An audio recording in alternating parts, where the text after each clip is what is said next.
If you're watching this video, chances are you've loved someone you could never truly reach, no matter how much of your heart you gave.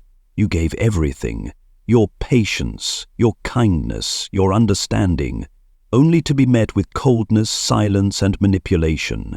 Maybe you believed that if you just loved a little harder, tried a little more, they would change, but one day you realized you were chasing a shadow, not a real person, not a real love. And then you stopped. No more texts, no more explanations, no more trying to make them understand you or see your worth, no more begging, no more hoping, just silence, just distance, just you, facing the raw truth. They never loved you the way you hoped they would. Walking away from a narcissist isn't just an action, it's a declaration, a bold statement that says, I deserve more. I will no longer accept conditional love. I will no longer surrender to manipulation. And that, right there, is the moment your power begins to return. Because a narcissist can't manipulate someone who no longer reacts. They can't control someone who refuses to play their game. The moment you stop engaging, you break the cycle. You trigger their panic, because their power was never real. It came from your fear, your wounds, your emotional dependence. But now, you're no longer afraid. You don't need to understand everything they did. You don't need closure. You don't need their apology or their regret. Because true healing doesn't begin when they change. It begins the moment you decide to stop waiting for them. This video is for you, the one brave enough to walk away. The one who's been broken but is rising again on trembling legs. The one learning to live not for someone else's validation, but for the truth of who you are. Stay until the end of this video, because what's waiting for you isn't more pain, it's rebirth. If you see yourself in these words, hit subscribe and join us on this journey. This isn't just a video, this is a testimony to your resurrection, and no one can take that from you unless you give it away again. When you love a narcissist, you're not just loving a person, you're loving an image they carefully crafted to gain your trust. They didn't enter your life with genuine love. They came with a clear agenda, to capture your heart so they could control your emotions. And then, without ever having to raise their voice or act aggressively, they began a quiet but ruthless game, the cycle of manipulation. A narcissist doesn't love you the way you love them. They don't cherish your presence. They crave the power you unknowingly hand over. Every apology you make when you've done nothing wrong, every time you beg to be heard, to be seen, to be kept, all of it reinforces their sense of dominance while you shrink, becoming smaller, more lost. They push you away, then pull you back. They're cruel, then suddenly kind. They go silent, then reappear with sweet words. Every little move, carefully calculated, not to love you, but to test your boundaries. They want to know if you'll still accept the unacceptable, simply because you're afraid to lose them. And as long as you're still chasing, still trying to fix things, they still have control. The cycle doesn't unfold overnight. It begins with subtle contradictions. Those moments you ask yourself, am I being too sensitive? And slowly it makes you question your own emotions. You stop trusting your gut. You begin living in a heightened state of anxiety, constantly trying to please, terrified of doing something wrong. Worst of all, you believe that if they leave, you'll never be worthy of love again. That's not love. That's emotional dependency carefully built by the very person you loved the most. Narcissists are experts at spotting your emotional wounds. They know when you fear abandonment. They know how you've been hurt before. And instead of helping you heal, they exploit those cracks to strengthen their grip. A cold stare, prolonged silence, a vague comment.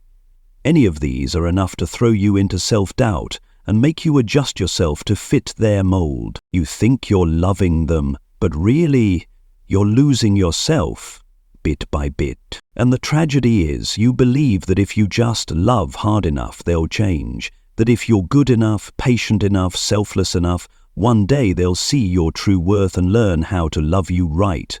But that day never comes, because they never stayed for love. They stayed for power, for the thrill of being the center of your universe. When you keep chasing, you're feeding the illusion that they get to decide if your love is valuable. You become the one begging for affection, and they, in your eyes, hold the key to your happiness. But the most terrifying part isn't that they manipulate you, it's that you start to believe it's love. Here's the truth: a narcissist doesn't love you, they love being chased. When you stop chasing, when you withdraw and stop playing their games, that's when the cycle breaks. That's when their power begins to crumble. And what they fear most isn't that you leave, it's that you stop reacting. Because once you no longer seek their validation, once you stop worrying about what they think, their emotions become irrelevant. The power game they use to control you becomes hollow, useless. That's when they panic. That's when you begin to awaken. And from that moment on, you are no longer the abandoned one. You are the chooser, the decider, the one who takes your own hand and says, I deserve a love that doesn't have to be begged for. There's a moment no one else can truly understand but you. It's the moment you stop. No more long texts trying to explain yourself. No more sleepless nights wondering how to make them understand. No more tears shed over cold words or endless silence. Just you, and a strange, unfamiliar kind of quiet.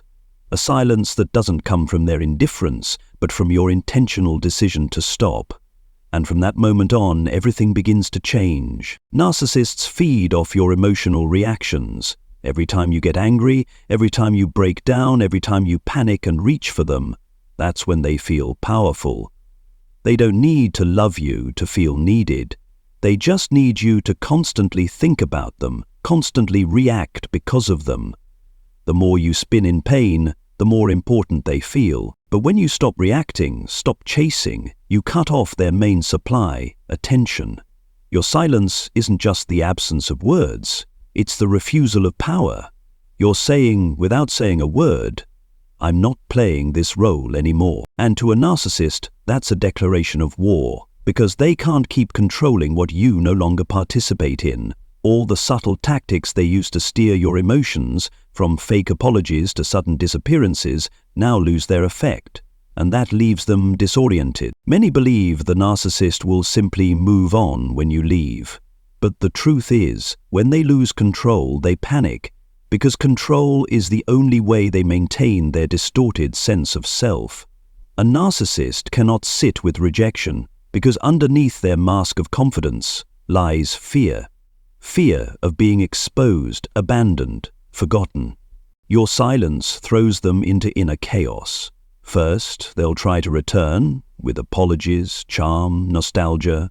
When that doesn't work, they turn to attacks, criticism, and devaluation. And finally, if nothing succeeds, they retreat, not because they've accepted losing you, but because they need to find a new supply to fill the void you've left behind. They never loved you, they needed you like a tool, and when the tool no longer works, they look for another.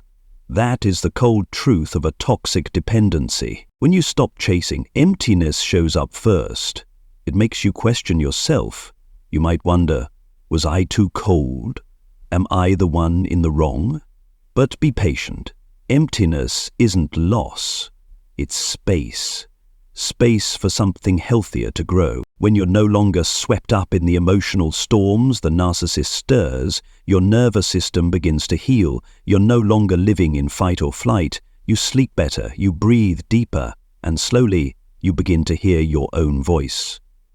The one that had been drowned out for so long by someone who constantly made you feel not enough. You begin to ask, what do I really want? Not what do they need from me? And that one simple question opens the door to something you've lost for far too long, your identity. You're no longer a shadow of someone constantly seeking validation. You reclaim the wheel of your own life. One of the hardest things for people who leave a narcissist is the lack of closure. No apology, no accountability, no justice. But the more terrifying truth is, you could wait your whole life and never get it. When you stop chasing, you make a massive leap in healing. You give up the need to be understood by the one who hurt you. Instead of waiting for them to admit they were wrong, you affirm it for yourself. I didn't deserve to be treated that way. And just like that, you give yourself something no apology could ever offer: self-contradiction. You begin rebuilding your life, no longer chained to the past. You learn to see pain as part of the journey, not the destination. And you begin loving yourself, not because someone says you're worthy, but because you know you are. The most miraculous part of walking away from a narcissist is this: you begin re-establishing the boundaries you once allowed them to cross. You learn to say no without guilt. You learn to leave without giving a long explanation. And most importantly, you stop betraying yourself just to keep someone else. When you do that, your personal power returns. No one can make you question your worth anymore. No one can weaponize your love to keep you in fear. You become the one who stands in the storm, unshaken. Not because you've never been hurt, but because you survived the hurricane and no longer fear the dark. Stopping isn't a failure. It's an awakening. It's the declaration that you're done playing an emotional chess game with warped pieces. It's the highest act of self-respect. To choose truth over illusion, peace over repetition, yourself over someone who never truly chose you. When you stop chasing a narcissist, it's not you who loses them, it's they who lose control. And you, at last, begin the journey home to yourself. When you stop sending messages, stop asking, "Are you okay?" stop trying to hold on, the first thing the narcissist feels isn't longing, it's the fear of losing control. And they won't let that happen easily. In that very moment, they unleash their familiar weapon: hoovering. Hoovering isn't a sincere apology. It's a carefully scripted performance. They come back sweeter than ever, more nostalgic than ever, more remorseful than ever. They bring up old memories, send emotional texts, whisper things like, "I've changed," or "You're the only one who ever made me feel at peace." Everything you ever wished to hear from them suddenly appears like magic. But the truth is, they're not coming back out of love. They're coming back because they can't stand the feeling of losing the emotional energy you once gave them. Hoovering is the pullback, not to rebuild the relationship, but to place you right back in your old role, the one who waits, who forgives, who hopes. They don't need your love, they need your surrender. And what makes hoovering so dangerous is that it strikes right at the softest part of you, your compassion. They know you're forgiving. They know you once wanted the best for both of you, and they use that against you to re-establish their control. But stop. Remember this: if they had truly changed, they would have done it when you were still there. Real change doesn't happen because they lost you. It happens when they fear losing the power you once gave them. And you know what's stronger than hoovering? Your unwavering silence. Because when you no longer cry over their familiar apologies, you're reclaiming the most sacred thing of all, your self-respect. When the sweet tactics no longer work, when you don't respond, don't soften, don't return, the narcissist throws off the mask of tenderness and reveals their true face, full of rage, contempt, and insult. Why do they switch so fast? Because to a narcissist, you're not a person anymore. You're the traitor who broke their game. You've stopped playing the role of the desperate one, and that terrifies them. They need to shatter the new emotional boundaries you've built, and attack is the fastest route. They'll say dagger-like things like, "No one will ever love you. You're cold and heartless. I was too good for you and you never deserved me." Sound familiar? Because you once heard the opposite when they were trying to keep you. Now they twist your image, making you the villain, the problem, the one who destroyed the beautiful love they once fabricated. Everything flips, and you're punished not for doing something wrong, but for no longer submitting. And the scariest part? Many people go back at this stage, not because they believe the insults, but because they want to prove they're not what was said. But that is the trap, because the moment you return to prove your worth, you're back in the position of begging for love. Don't play that game anymore. You don't need to prove your value to someone who tried to destroy it. Because if they truly saw your worth, They would never have thrown it away like worthless trash the moment they lost control over you. And when all else fails, when sweet words lose their power, when insults can't break you, the narcissist brings out their final weapon: complete silence. No texts, no replies, no sign they ever existed. They vanish as if you never mattered. For someone who once loved deeply, who gave everything, that silence is the most brutal punishment. You're left confused, asking yourself, what did I do wrong? Are they okay? Have they really forgotten about me? And in that whirlwind of unanswered questions, you begin to blame yourself. That is their goal. The silence is not accidental, it's a strategy. They know you crave closure. They know you have abandonment wounds, and they weaponize that pain to pull you back, not with words, but with an absence so loud, it drives you mad with waiting. But look deeper. Someone who truly loves you doesn't punish you with disappearance. Someone who loves you talks, explains, supports you through pain. But a narcissist, they know silence hurts you and they choose it deliberately. And what you need to do is stand still. Because if you learn to survive this silence, you'll no longer fear abandonment. And when you lose that fear, they lose all power over you. The narcissist doesn't come back because they love you, they come back for power. They don't attack because they're hurt, they attack because they can't control.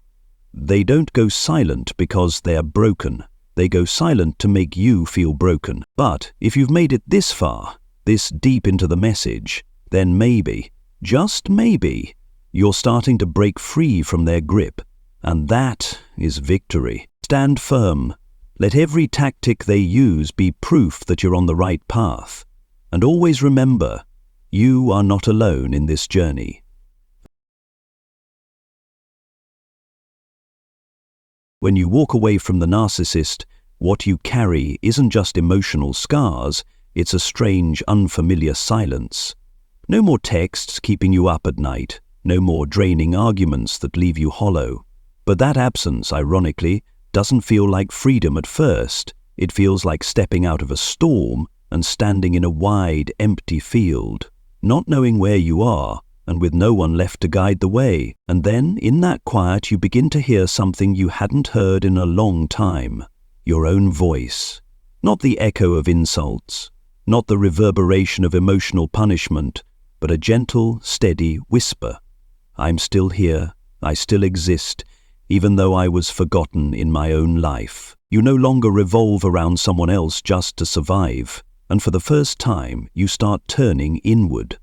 What you find there might at first look like ruin, a place where values were bent, dreams were crushed.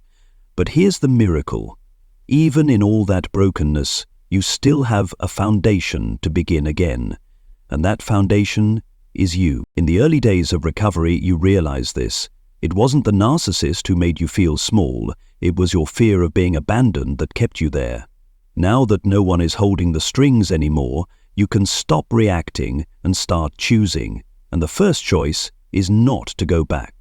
The loneliness comes, the confusion too, but soon you realize this loneliness is different. It's not filled with rage or instability. It's a loneliness you're allowed to have. A sacred space where you begin to rediscover parts of yourself you had forgotten.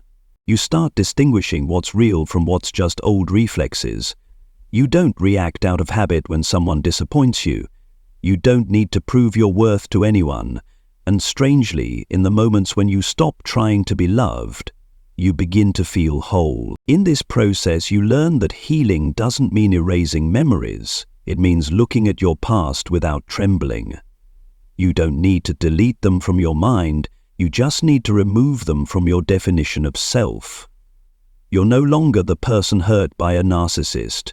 You're someone moving forward, consciously and with dignity. When you stop waiting for apologies from someone who isn't sorry, when you stop hoping for validation from someone who never truly saw you, that's when you enter a new reality, a place where you're no longer living in reaction, but from essence. Not to please, not to survive, but to truly live. Day by day, you'll learn to love yourself without needing to earn it. Not the kind of love wrapped in cliches and affirmations, but a love rooted in honesty.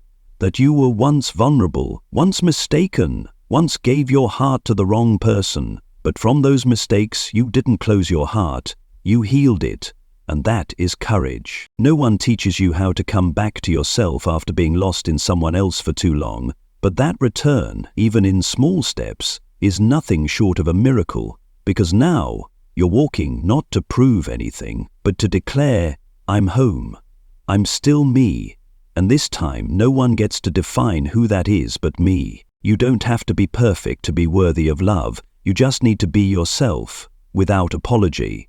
When you understand that you are worthy of a love that is safe, steady, gentle, and real, you will no longer grieve the conditional, manipulative love you once clung to. And if you've made it this far, know this: you are no longer escaping the narcissist, you are becoming the version of yourself they were never able to reach. A whole, grounded, resilient person who no longer needs chaos to feel alive. There is something strange that happens on the healing journey, something no one prepares you for. You begin to see the narcissist with such clarity that it feels almost cold. No more illusions, no more wondering, did they ever love me? No more attempts to justify their behavior through compassion or understanding.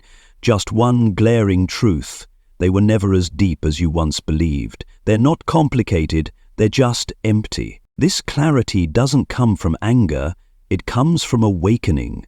After surviving enough pain, enough emotional chaos, you no longer need emotion to understand. You begin to see the structure of who they are, not to analyze it, but to accept it. They are who they are, and it is not your responsibility to change or heal that. You begin to realize that all the things you once admired, their charm, their confidence, their intelligence, were just polished masks, crafted to manipulate trust. That intoxicating romance in the beginning, it wasn't love, it was a hook to keep you around. The tears when you tried to walk away, that wasn't remorse, that was fear of losing control. You start to see through every layer of disguise, and once you stop getting pulled into it, it all begins to feel hollow. What truly wakes you up isn't their final act of hurt, it's when you feel nothing as they try to restart the cycle, when their words, their patterns, their manipulation, all feel recycled, predictable. That's when you realize, this is their script. Nothing new, nothing real. It's not hatred, it's liberation. You begin to look back at yourself, not as a victim, but as a witness. You see clearly every moment you overlooked your own boundaries, every time you tried to understand them while suffocating inside. But this time, you don't blame yourself. You're not ashamed. You don't feel weak, because now you understand. Loving deeply was never your mistake. The mistake was loving someone who was incapable of cherishing it. And then something unexpected happens. You no longer want them back. Not because you hate them, but because you no longer see them as enough. The person you once begged for affection, for a glance, for an explanation, now you realize they were never as grand as your imagination made them out to be. You didn't lose them, you finally saw them for who they truly are. This kind of clarity will sting at first, because you'll realize that much of what you believed was built on your own hopes and longing. But that very truth is what makes you unshakable. From now on, no one will be able to fool you with the same tactics. No one will ever distort love and dress it up as romance again. The most beautiful part of this stage is you no longer need closure from them, because you've given yourself closure. And that's more powerful than any apology or explanation they could ever offer. You don't need them to say they were wrong. You just need you to know that you deserve a relationship where love doesn't come through pain. This clarity opens a new realm, a place where you can forgive, but not forget, where you can say, I understand where you came from, without ever needing to invite them back into your life. Forgiveness isn't a door opening. It's the refusal to let their wounds dim your light any longer. And when you are strong enough to see the narcissist for who they really are, without fantasy, without expectations, without the burden of fixing. It means you've entered a new phase, the phase of inner freedom. Nothing left to prove, nothing left to hold on to, no one left with the power to drag you back into the past. You've exited the maze, and this time you don't need a map. You've become your own light. In the end, every healing journey leads to a place of stillness, not loneliness, but a quiet from within, a calm that comes when you no longer have to fight to be loved, no longer have to battle to be seen, no longer have to prove your worth by clinging to a relationship built on pain. That stillness doesn't arrive immediately after you leave. It comes only when you're brave enough to stop running, strong enough to look back, and mature enough to forgive. Not the one who hurt you, but yourself.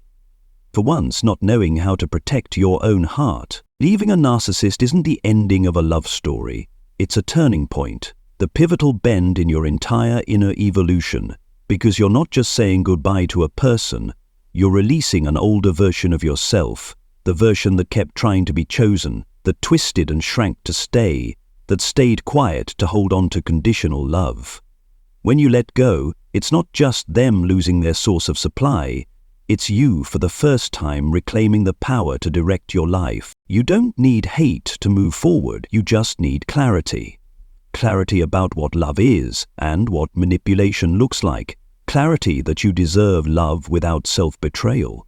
Clarity that leaving was not a failure in love, but a triumph of self-respect and awakening. And when that clarity takes root in your mind, freedom begins to grow, not loudly, not suddenly, but steadily and irreversibly. There was a time when you believed that if they could just change, everything would be okay. But today you understand, the first change had to come from you. How you love, how you value yourself, how you set boundaries. You no longer seek love from a place that constantly denied you. You no longer stay hoping that someone will learn to love you when they haven't even learned to face themselves. And you no longer trade your inner peace for a chaotic relationship that never offered stability. In this moment, you can look back and smile, not because everything turned out perfectly, but because you know you lived honestly, loved fully, gave your all, and more importantly, you chose to walk away without losing the most beautiful part of yourself. You're still gentle, still compassionate, still believe in love. You've just stopped believing in the wrong kind of love, given to the wrong kind of person. This journey isn't one that everyone completes, but you did. You moved through pain and held on to your goodness. You endured betrayal without closing your heart. You witnessed the darkness of love and still kept the light within you alive. And that makes you not just a survivor, but a victor. Not over the other person, but over yourself, over your own dependency, your own wounds, and into a life that is richer, deeper, and truer. From now on, you don't need a relationship to feel whole. You don't need someone to choose you to feel worthy, because now you know your worth doesn't come from being seen. It comes from no longer turning a blind eye to the truth. And when you live in truth, you are no longer vulnerable to the lies of others. When you stand firm in self-respect, you are no longer shaken by judgmental eyes. If you're in the middle of this journey, please know you are not alone. So many people just like you have fallen for the wrong person and forgotten themselves. But those same people just like you have walked through the darkness and found the light, not at the end of the road, but within themselves. You don't have to move fast, you just have to move steady. You don't need to be perfect, just be real. And if today you need one word of affirmation, this is it. You are doing beautifully. You've come so far. And the rest of your life will not be defined by the one who didn't know how to love you, but will be written by your own hand. Strong, steady, and full of light.